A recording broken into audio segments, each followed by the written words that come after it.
Libro tercero. En busca de Tío Kurt. Capítulo primero. ¿Puede el lector dar rienda suelta a la imaginación? Nunca logrará representarse las emociones y el estado de total perturbación en que me sumió la lectura de la carta de Belicena Vilca. Fue algo muy extraño para mí. A medida que leía fui experimentando una pluralidad de estados de ánimo. Así pasé del escepticismo inicial a la sorpresa, de esta al estupor. De allí salté a la curiosidad y sucesivamente a 1000 sensaciones más. Finalmente, un entusiasmo primitivo e insensato se apoderó de mí y, en vez de rechazar la carta como una impostura, actitud lógica y perfectamente justificada, hice todo lo contrario, sellando así mi suerte. Decidí emprender la aventura. Recién terminaba de leer la carta y, casi sin reflexionar, había tomado una decisión. ¿Por qué? Trataré de explicarlo. Hasta el momento de leer la carta de Belicena Vilca, mi vida estaba vacía de ideales. Tenía un brillante futuro profesional y cuanto necesitaba para mi confort. Era afortunado con las mujeres y aunque ninguna lograba ganar mi corazón, eso tarde o temprano ocurriría. Todo hacía prever que mi vida se desenvolvería por los carriles que conducen al éxito mundano. Y sin embargo, algo fallaba en este esquema porque no era feliz. Poseía paz y tranquilidad material, pero muchas veces la tristeza me agobiaba. Presentía que a mi espíritu le faltaba un horizonte hacia el cual mirar, un ideal, una meta quizás, digna del mayor sacrificio. Por eso a veces contemplaba con envidia la historia universal, los periodos heroicos en los que me hubiese gustado vivir, elegir tal o cual bando, seguir a este o aquel reformador, cometer esa herejía liberadora o hundirme ardientemente en aquel dogma tiránico. Vivir, luchar, morir, ser hombre. Pero ser hombre no es solamente pensar, es sentir el espíritu. Y el espíritu se siente cuando la vida se orienta en la búsqueda de un ideal, porque los ideales no están en este mundo, son de otro orden, lo mismo que el espíritu y afines a él. No es fácil. Ser idealista requiere mucho valor ya que la realidad, engañosa y cruel, guarda una trampa para el idealista ingenuo y un sepulcro para el idealista comprometido. He visto cómo el elemento idealista de mi generación fue sistemáticamente aniquilado y sus ideales calificados de nihilistas. Un almirante argentino que pasa por persona culta, Macera, dijo en un discurso: "Estamos combatiendo contra nihilistas, contra delirantes de la destrucción, cuyo objetivo es la destrucción en sí, aunque se enmascaren de redentores sociales". Muchos de los muertos y desaparecidos no eran tal cosa, sino idealistas que creyeron en el mito infantil de la revolución social como medio válido para instalar un orden más justo en el mundo. Precisamente por creer, ser idealista, no vieron la diabólica trama de intereses en que estaban insertos. Precisamente por creer fueron algunos adoctrinados, armados y lanzados imbécilmente a la aventura, por el mismo sistema sinárquico que después los reprimió. Y no pienso solamente en los que empuñaron las armas, que tal vez merecían morir por apátridas, sino en tantos otros que cayeron sin conocer el olor a la pólvora, por cometer el delito de amar ideales que afectan algún interés o privilegio. Eso no es nihilismo. Nihilista es la represión desbocada, la censura asfixiante, la mediocridad instituida, la corrupción oficializada, el lavado de cerebros digitado, en fin, la tiranía implacable, embosada obscenamente en un lenguaje democrático o liberal. El triunfo del sistema es la estabilidad de un orden de cosas corrupto, de una sociedad edificada sobre la usura y el materialismo, de un país dibujado a plumín para que se inserte en una geopolítica foránea, planeada al detalle por la sinarquía internacional de los grandes imperialismos. ¿Qué nos ofrece este mundo contemporáneo de dólares y acero que valga nuestro sacrificio? Acá, una cultura decadente y cipaya. Allí, un terrorismo sin grandeza. Allá, un poder represor y asesino. Acullá, una iglesia cobarde y mentirosa. ¿Para qué seguir si todo hiede? Este era mi estado de ánimo cuando leí la carta de Belicena Vilca, y por eso mi reacción fue instantánea. Yo, el insignificante doctor Signagel, poco más que el número de una ficha o carnet, alguien perdido en la mediocridad cotidiana de la remota Salta. De pronto, soy llamado para una misión riesgosa. Soy convocado por el destino. La sangre me hervía en las venas, y algo así como una reminiscencia de pasadas batallas se apoderó de mí. Belicena se preguntaba en su carta si podría ser un cachatrilla. Pues ya lo era. Aparte de este irresponsable entusiasmo, en el fondo experimentaba una gran estupefacción a poco que intentaba razonar sobre el contenido de la carta. No podía negar que de toda ella se desprendía una tremenda fuerza primordial, un halo de antiguas verdades olvidadas, como si Belicena Vilca no perteneciese a esta época, o, mejor dicho, como si fuera independiente del tiempo. El lenguaje era pagano y vital. Fantástico sería el término justo, si no fuese que el asesinato de Belicena convertía a este mensaje premonitorio en algo macabramente real. Dos preguntas bullían en mi cabeza saltando el pensamiento de una a la otra sin solución de continuidad. ¿Dónde estaba ese signo del origen del cual soy portador, claramente visible para Belicena Vilca y aparentemente representativo de una cierta condición espiritual? Recordaba perfectamente lo que Belicena había escrito el segundo día. En verdad, lo que existe como herencia divina de los dioses es un símbolo del origen en la sangre pura. El signo del origen, observado en la piedra de Venus, era solo el reflejo del símbolo del origen presente en la sangre pura de los reyes guerreros, de los hijos de los dioses, de los hombres semidivinos que, junto a un cuerpo animal y a un alma material, poseían un espíritu eterno. Si era cierto que yo poseía el símbolo del origen en mi sangre pura, si yo era un hombre espiritual, entonces tendría la posibilidad de obtener la más alta sabiduría de los atlantes blancos. ¿O había interpretado mal las palabras de Belicena? Porque en ese día segundo, ella escribió: la sabiduría consiste en comprender a la serpiente con el signo del origen.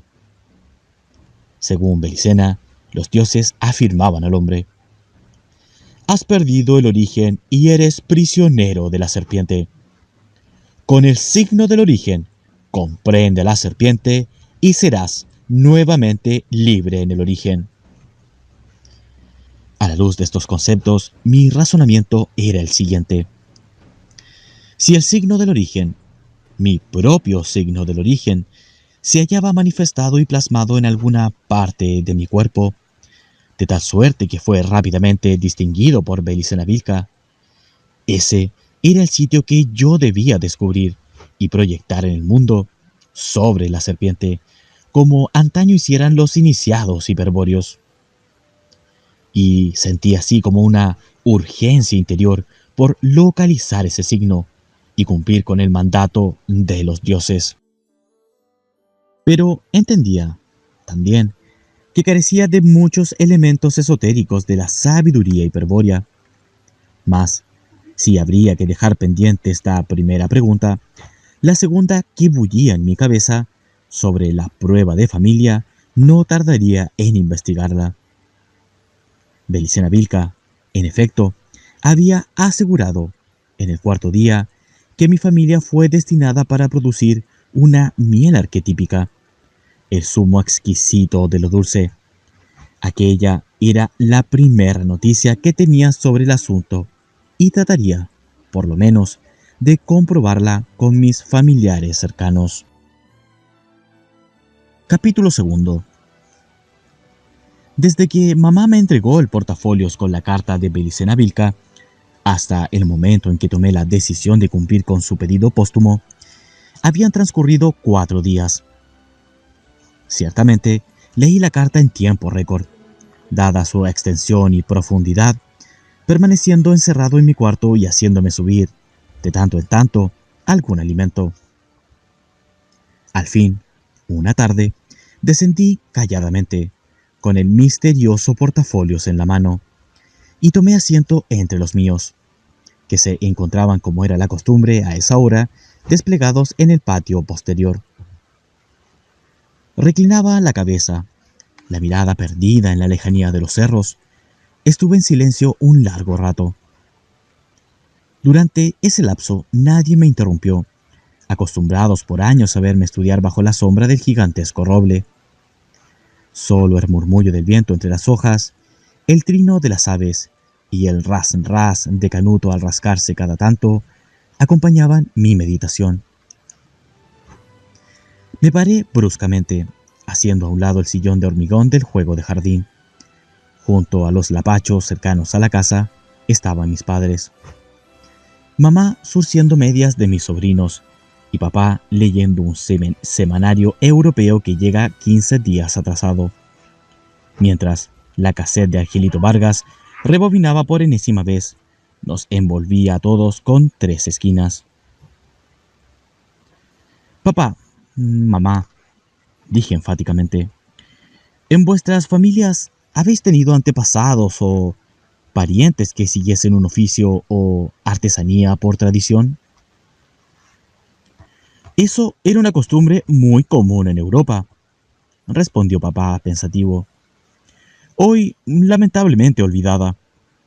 En mi familia hubo muchos médicos como tú, Arturo, y hasta boticarios como mi padre, pero sin que esto fuese una ley, pues tuvimos también buenos agricultores como yo. Reía mi padre, celebrando su ocurrencia. En cambio, la familia de tu madre, prosiguió más calmo, sí que tiene una tradición en el cultivo y la producción del azúcar.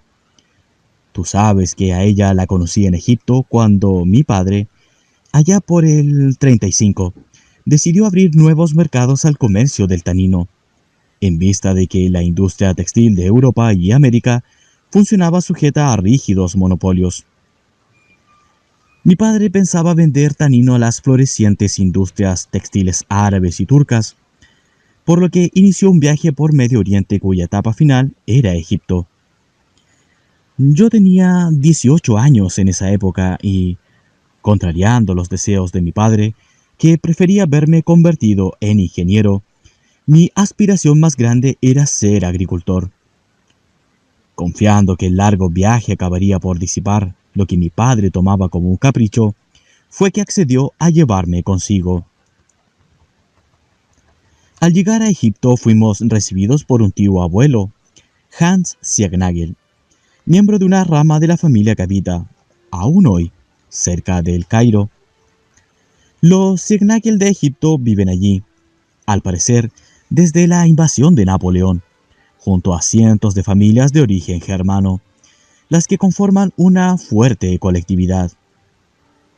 Bien, durante los días que pasamos en el Cairo, mi interés estaba centrado en observar los grandes ingenios azucareros que se extienden a lo largo del Nilo y las interminables extensiones sembradas con caña de azúcar.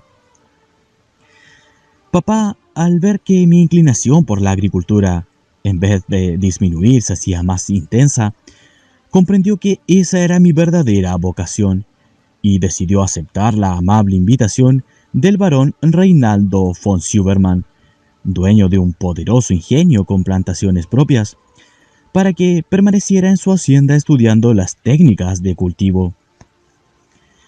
Estuve allí desde el año 35 hasta el 38, en que las perspectivas de una paz mundial duradera se diluían rápidamente, debiendo ceder a los insistentes llamados de mi padre para que regresara a la Argentina.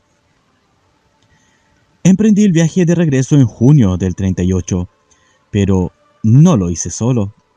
Conmigo venía la hija del barón von Silbermann, una bella valquiria que por la gracia de Wotan puedes contemplar aquí presente.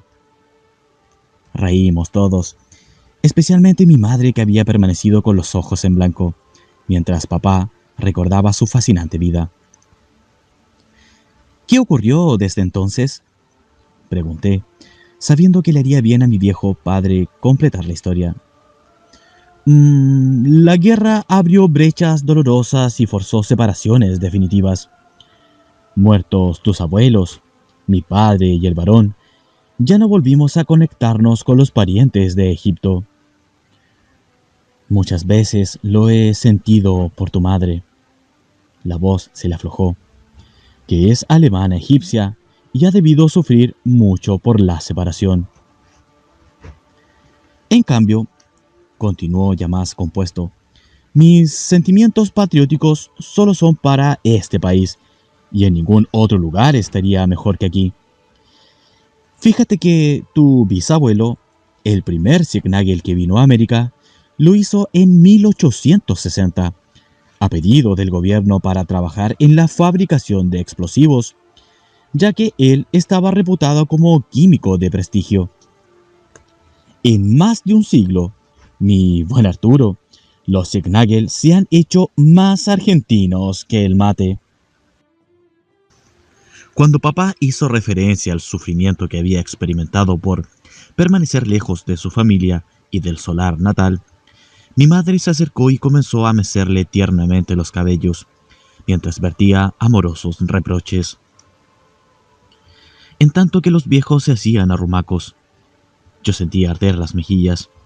Estaba como alelado, viendo a la imaginación desbocada ya, trazar las más audaces hipótesis. La afirmación que hacía Belicena Vilca en su carta sobre la misión familiar de trabajar alquimísticamente el azúcar se veía confirmada en principio por el relato de mi padre. Era una indudable realidad el que los von Silbermann fueron productores de azúcar desde tiempos inmemoriales. Pero, ¿cómo lo había sabido ella? Pobre de mí, ni soñaba que esta confirmación del acierto de Belicena era solo la primera de las muchas situaciones que, en el futuro, me demostrarían hasta qué punto lo absurdo y lo real estaban compenetrados en torno a ella. Ting, ting. El sonido del triángulo que tocaba la criada india llamando a cenar me sacó de tan grises pensamientos. Esa noche fui sorprendido gratamente por una parva de humitas deliciosas. Ese plato constituye, desde mi niñez, el más preciado manjar. Así que, gratificado emotiva y gastronómicamente por mi familia, pronto me tranquilicé y hasta logré olvidar, por momentos, el obsesionante asunto de Belicena Vilca. Capítulo 3. Consideraba seriamente las advertencias de Belicena sobre los peligros involucrados en la búsqueda de su hijo. A la luz de su destrucción psíquica y posterior asesinato, estas advertencias adquirían una poderosa elocuencia que no estaba dispuesto a despreciar. Por lo tanto, decidí actuar resuelta pero cautamente. Ya había conseguido toda la información policial posible sobre el caso, y casi no albergaba dudas de que los misteriosos asesinos de Belicena fueron los inmortales Vera y Birsa. La totalidad de las evidencias del crimen así lo indicaban. Solo seres como ellos podrían haber ingresado en esa celda herméticamente cerrada y ejecutarla ritualmente. Y la más llamativa de esas pruebas la constituía la cuerda enjollada. Era evidente que el oro de España, de las medallas, procedía de Tarsis, de las antiguas minas de Tartesos, y que el cabello teñido con lechada de cal, de la cuerda, pertenecía a las infortunadas brayas tartesias, aquellas que fueron asesinadas por Bere y Birsa cuando salvaron la espada sabia y con cuya sangre los inmortales habían escrito la sentencia: el castigo para los que ofendan allá provendrá del jabalí. Indudablemente ellos consideraban cerrado un ciclo, cumplida una venganza milenaria. Tal vez creyesen una vez más exterminada a la casa de Tarsis, para haber empleado esa significativa forma de ejecución. Asesinar a la última braya con el cabello que ellos quitaron a una de las primeras brayas. Macabro trofeo que ahora devolvían con diabólica lógica. ¿Y qué misterio se ocultaba en los poderes de Bere y Birsa, en su increíble dominio del tiempo? Porque del informe policial se desprendía claramente que aquel cabello no había sufrido el paso del tiempo. El cabello de la cuerda, en efecto, aún estaba vivo, como recién cortado de una cabeza humana, de una cabeza de raza blanca, cuando se lo trenzó para matar, y de ningún modo revelaba los 2200 años transcurridos desde entonces. ¿Dónde? Oh, si el solo pensar esta pregunta me llenaba de inquietud. ¿Dónde lo habían guardado hasta ahora sin que envejeciese? Tal vez en el mismo infierno donde ellos habitaban y que Belicena Vilca denominaba Chan Chambala. Sí, con toda probabilidad esa era la respuesta correcta. El cabello procedía de sus moradas malditas, donde el tiempo no transcurría y ellos tampoco envejecían. Ya había decidido enfrentar el peligro y debía ponerme en marcha cuanto antes. Pero primero quería aclarar definitivamente la cuestión de las leyendas de las joyas de oro. Y para eso nadie podía serme de mayor utilidad que el profesor Ramírez. Me dirigía, pues, a su presencia. Detuve el automóvil en la playa de la ciudad universitaria y me llegué hasta la Facultad de Antropología en busca del profesor Ramírez. Se encontraba muy ocupado, efectuando una traducción, pero me atendió con cortesía. ¿Qué le trae nuevamente a verme, doctor Signagel? ¿Otro delirio quechua de sus pacientes?, se burló. No, profesor. Esta vez se trata de lenguas no americanas. Hallé dentro de un viejo libro un papel con este dibujo. Mentí fríamente y quise consultarle sobre sus inscripciones. Le alargué el dibujo que hiciera sobre la siniestra joya de oro. Relampaguearon los pequeños ojos grises y por un instante pareció que iba realmente a interesarse, pero enseguida volvió a adoptar el aire lacónico que lo caracterizaba. Nada podía afectar al viejo erudito, admirado por las universidades de medio mundo. Es la más grotesca combinación lingüística que he visto. ¿Se trata de una broma, Signagel?, preguntó con desconfianza. No sé. Así, tal cual lo encontré. Se lo traje, dije sin exagerar demasiado. Pues, si no lo es, lo parece. Hebreo y celta. Vamos, Arturo. O es una broma, o se trata de algo muy, pero muy serio.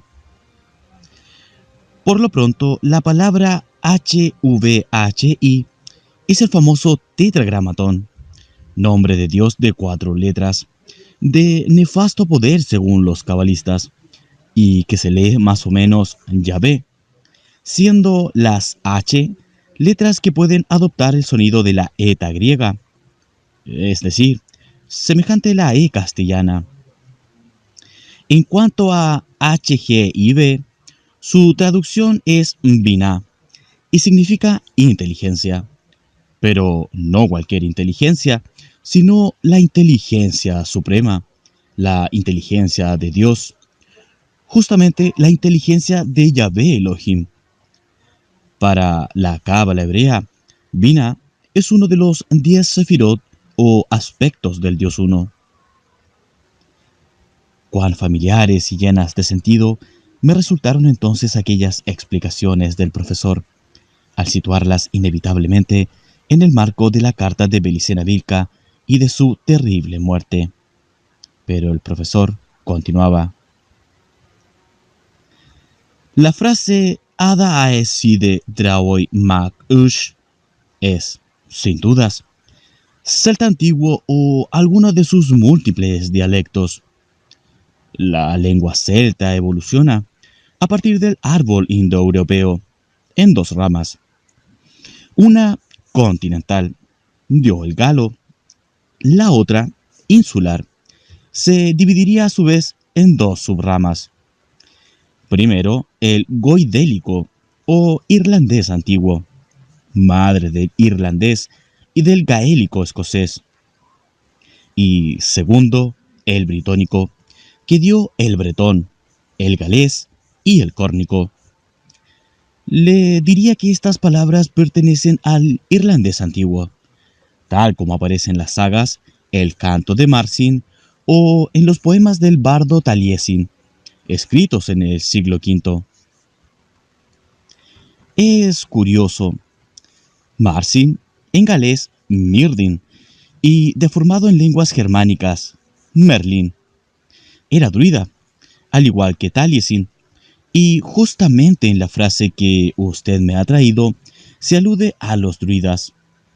Draoi quiere decir druida en celta. La frase completa sería Victoria al divino druida, hijo del jabalí.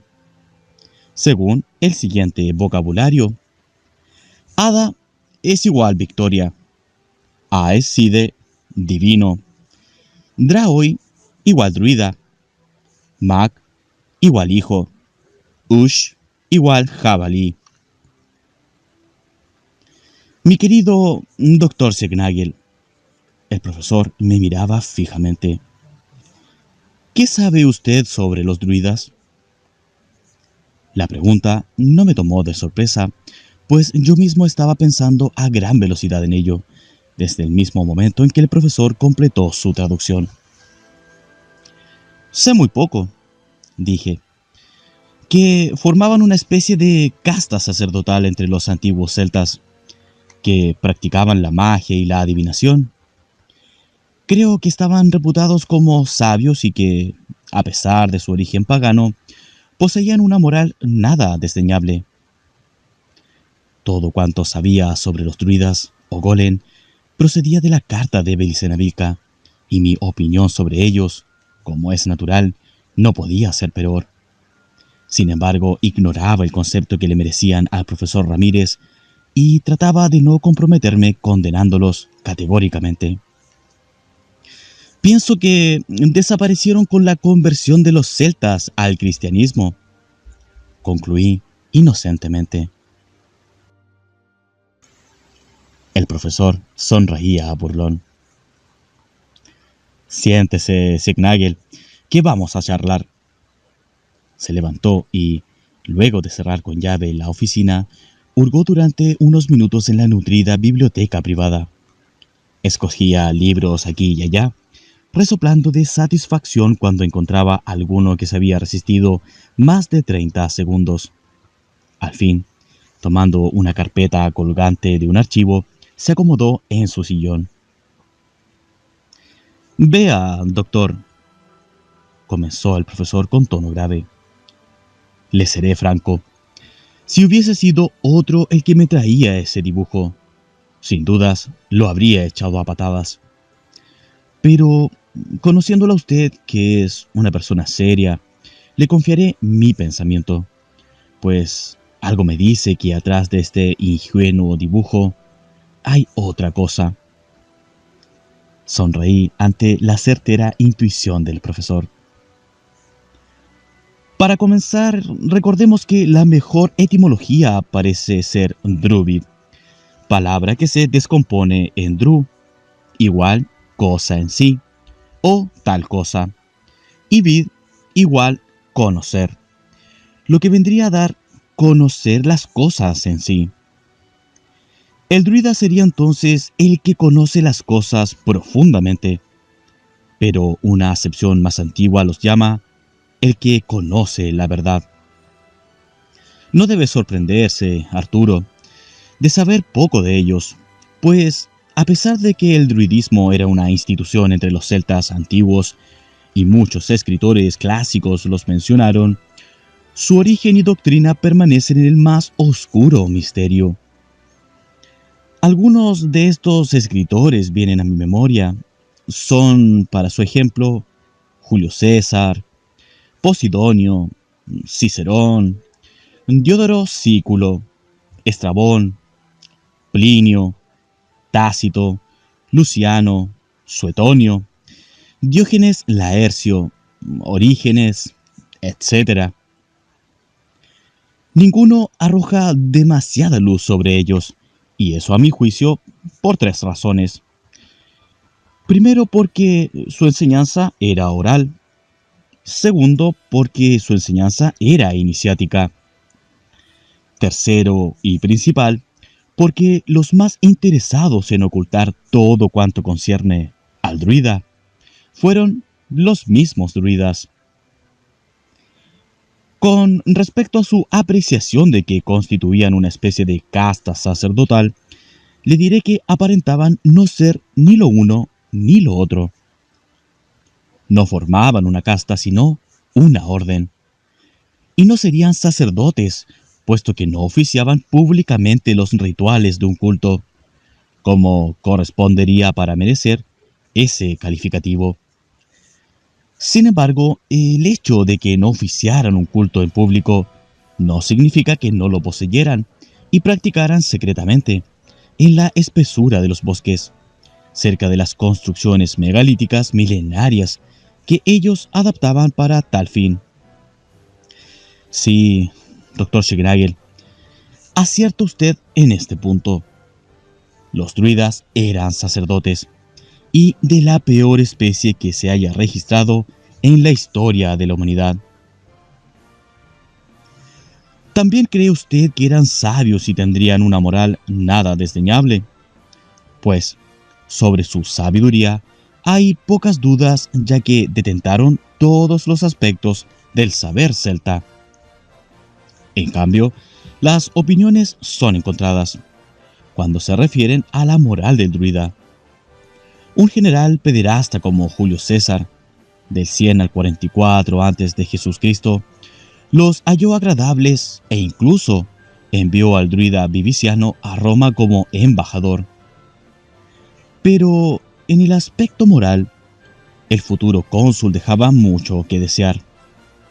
En cambio, Estrabón, el 60 antes de Jesucristo, célebre geógrafo griego, contemporáneo del anterior, menciona actos de tremenda crueldad que se oponen a nuestras costumbres y relata cómo los druidas realizaban augurios leyendo los profundos dolores de una víctima apuñalada por la espalda.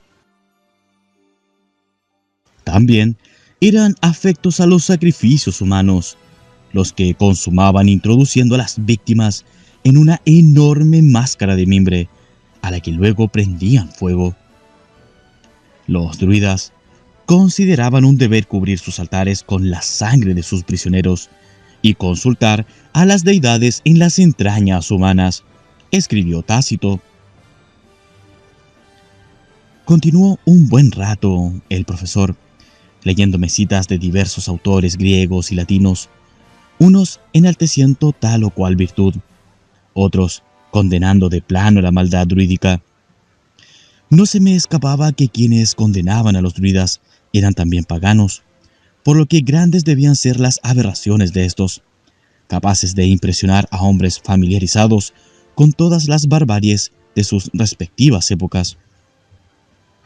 La explicación lingüística que había ido a buscar de la erudición del profesor ya estaba satisfecha.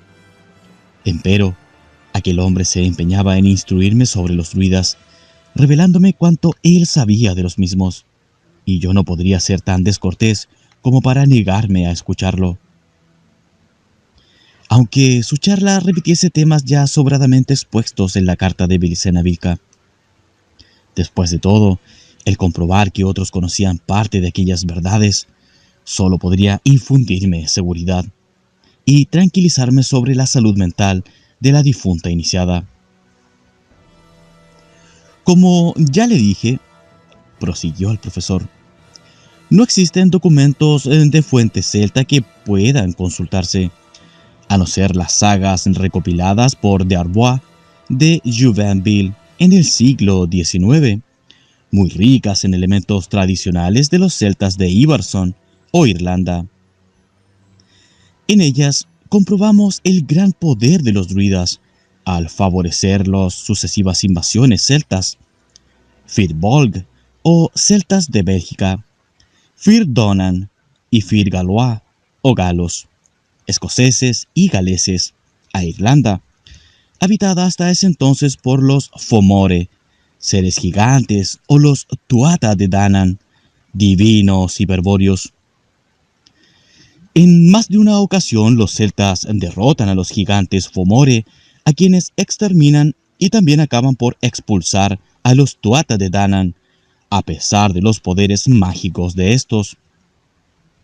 Es que los druidas dominaban las fuerzas de la naturaleza, como si tuviesen la ayuda del mismo Satanás.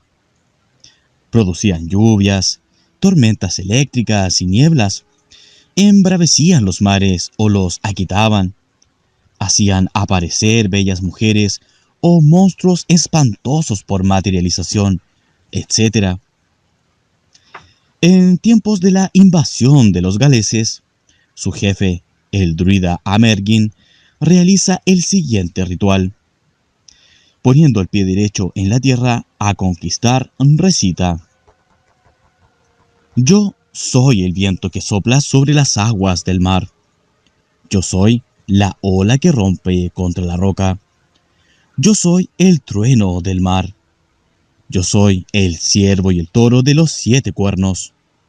Yo soy el buitre en la barranca. Yo soy la lágrima del sol.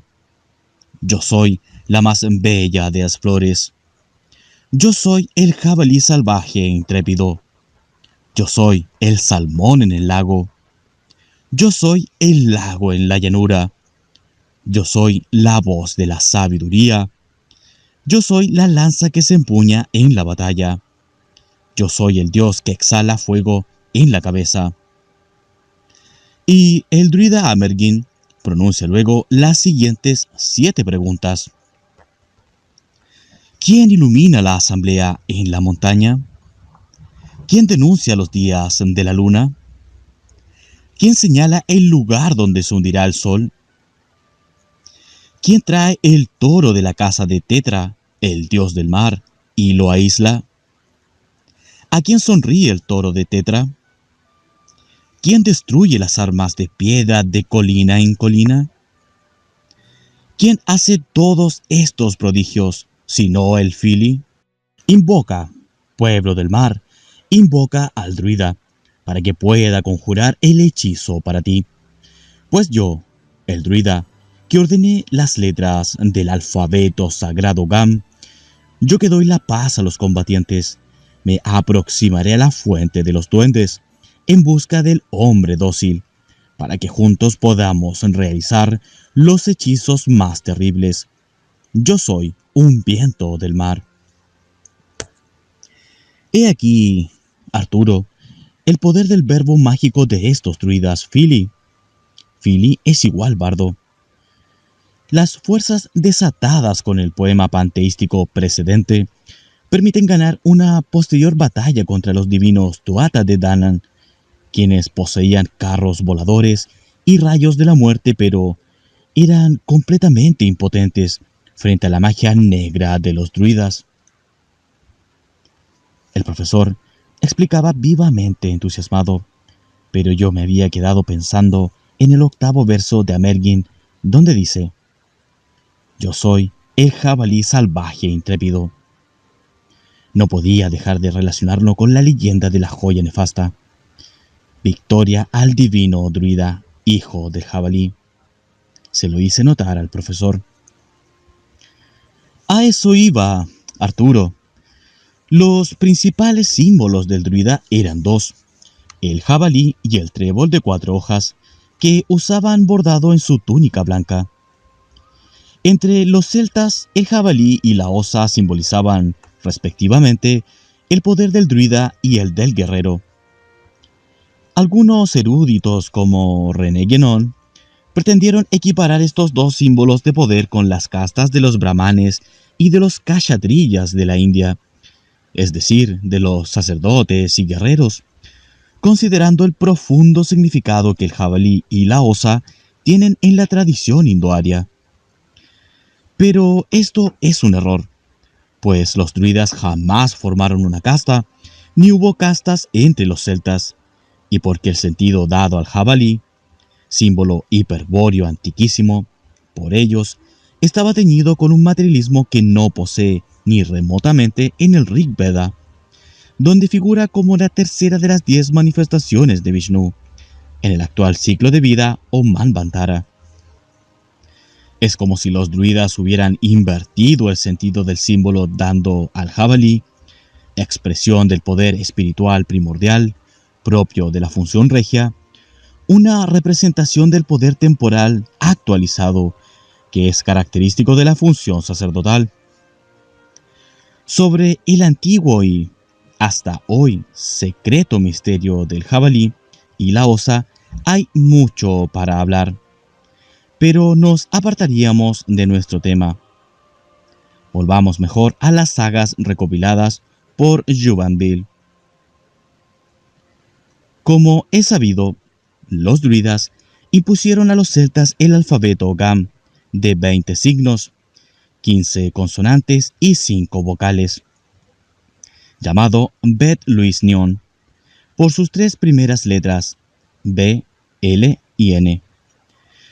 Pues bien, Dr. Signagel, el eminente mitólogo Robert Graves sostiene que el poema del druida Amergin ha sido deformado en las sucesivas transcripciones profanas con el fin de ocultar su sentido esotérico, pero que él mismo se hallaba originalmente relacionado no solo con el alfabeto sagrado Bet Luis Nion, sino con el calendario de árboles que empleaban también los druidas.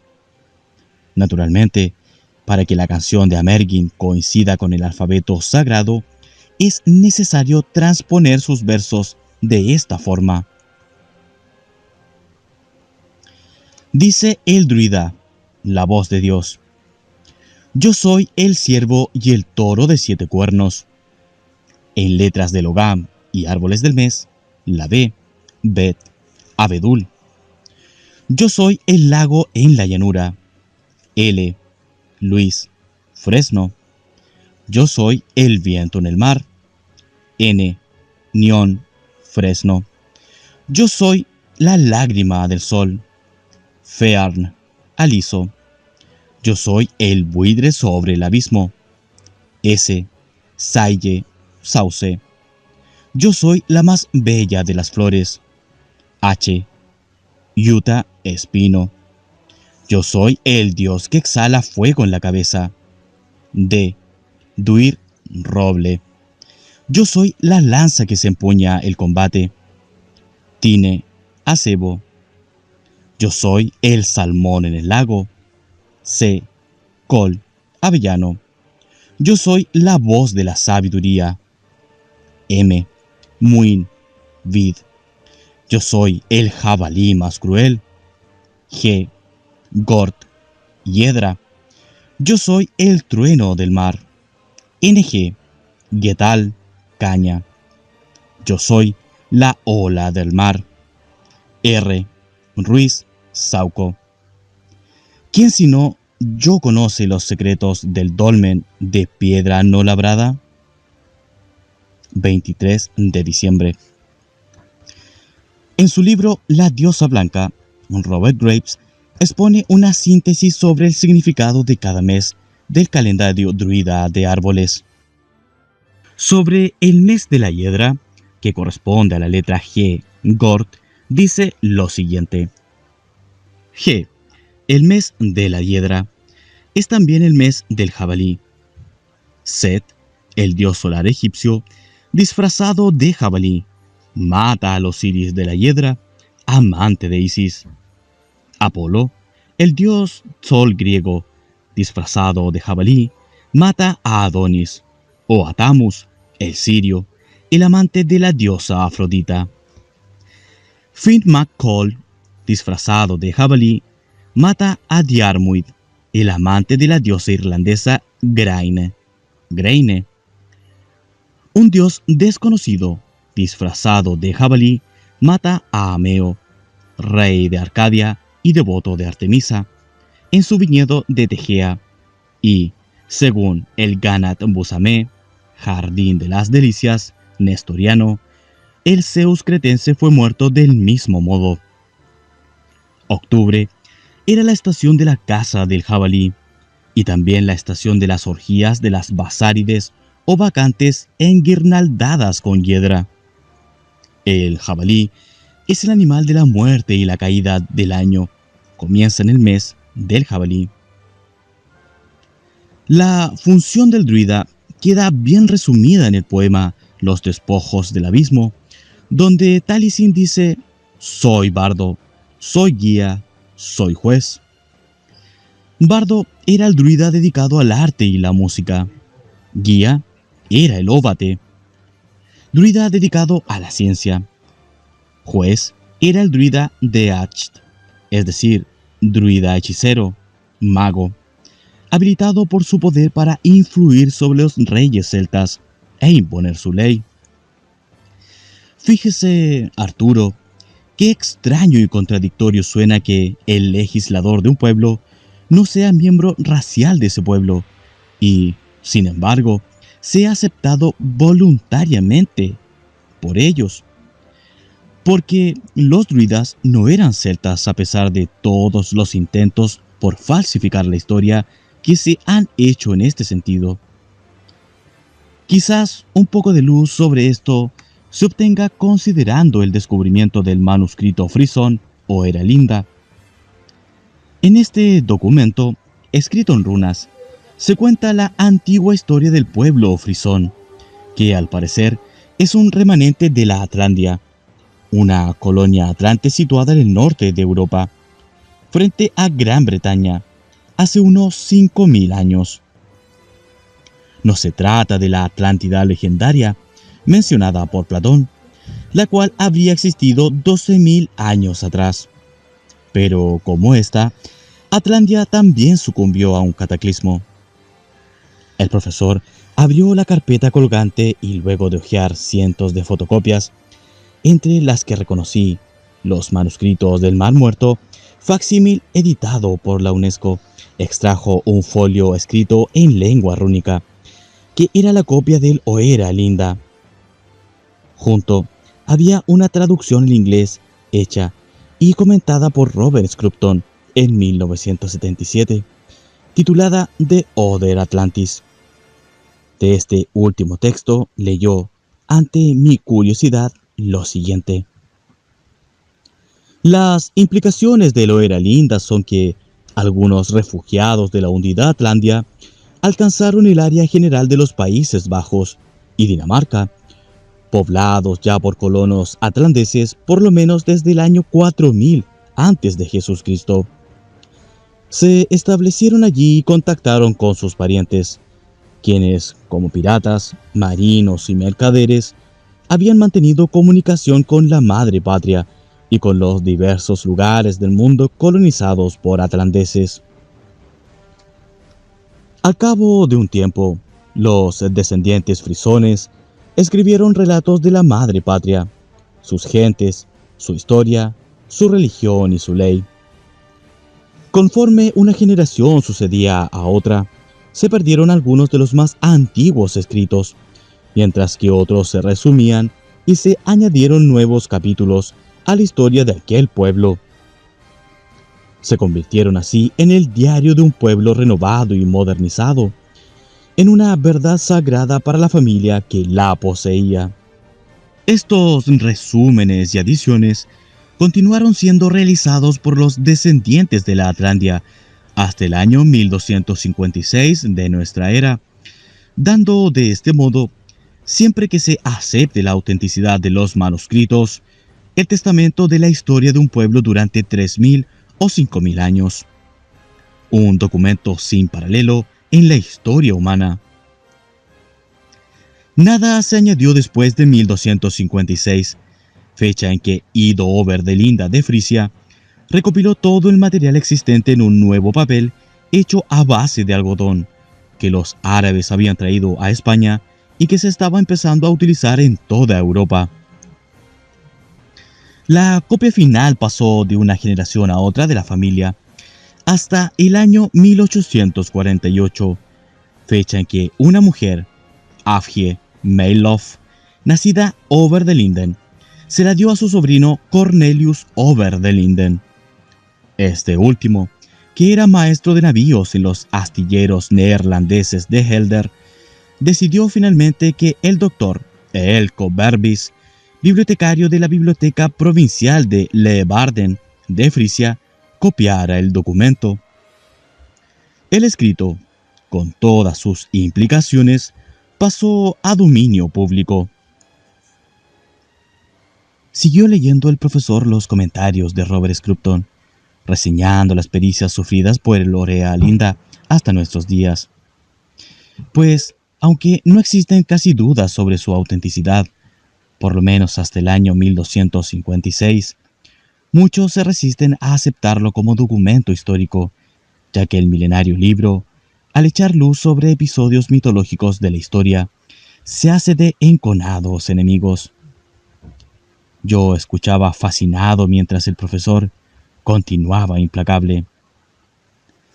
Bien, vamos a lo nuestro. En uno de los manuscritos frisones, donde se cuenta la leyenda que sostuvieron los hombres de Frisia, blancos, con los invasores magiares, amarillos, 2000 años antes de Jesucristo, está la historia de Nefteunis, un marino frisón que, saliendo de Dinamarca, navega hasta el Mediterráneo con la idea de entrar al servicio de los reyes de Egipto. En la parte más al norte del Mediterráneo, dice el Oera Linda, hay una isla cercana a la costa. Llegaron allí y pidieron comprarla, sobre lo que se celebró un consejo general. Se pidió el consejo de la madre, y ella deseaba verlos distantes, por lo que no vio daño en ello. Pero cuando después vimos el error que habíamos cometido, llamamos Mesellía, Marsella, a la isla. Enseguida se verá la razón que tuvimos. Los Golem, nombre que recibían los sacerdotes misioneros de Sidón, habían observado que la tierra estaba escasamente poblada y alejada de la madre. Le aclaro, Arturo, que tanto en el Oera Linda, así como en numerosas sagas tradicionales nórdicas, se utiliza el término madre para denominar, genéricamente, a las sacerdotisas del culto del fuego. Con el fin de causar una impresión favorable, los golems se llamaban a sí mismos en nuestra lengua seguidores de la verdad, pero mejor se hubieran llamado quienes no tienen la verdad, o, más brevemente, Triubeden, como después los llamó nuestro pueblo marinero.